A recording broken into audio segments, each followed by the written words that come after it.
ছোট্ট করে চন্দননগর ট্রিপটা কিন্তু আমার খারাপ হয়নি। সব কিছুই মনে হলো আমাকে স্বাদ দিয়েছে। যেমন প্রথমে হচ্ছে ওয়েদার, যেটা খুব জরুরি। তারপরে হলো উম যেটা লোভে ওখানে যাওয়া, মানে ছানা ভাজা। আর তারপরে ছোট্ট করে চন্দননগর ঘোরা। শুরু করেছিলাম একটা নার্সারি দিয়ে, যেখানকার কেয়ারটেকার আমাদের দেখালেন নার্সারির ভিতরে একটা ঘাট আছে, যে ঘাটটা পর্তুগিজদের আমলের।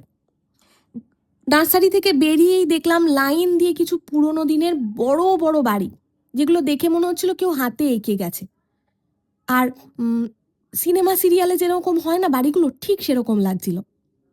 তারপর দুপুরের খাওয়া দাওয়া করে রেস্ট নিয়ে সন্ধেবেলা চলে গেছিলাম চন্দননগর ঘাট। চন্দননগরের এই ঘাটটা কিন্তু আমার সবচেয়ে বেশি ভালো লেগেছে।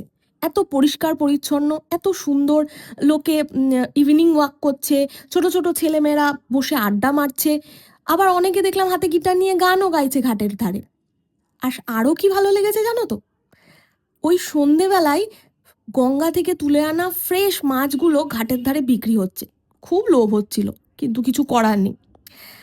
আর একটা খুব ভালো জিনিস যেটা লাগলো, সেটা হচ্ছে ওখানকার লোকের ব্যবহার।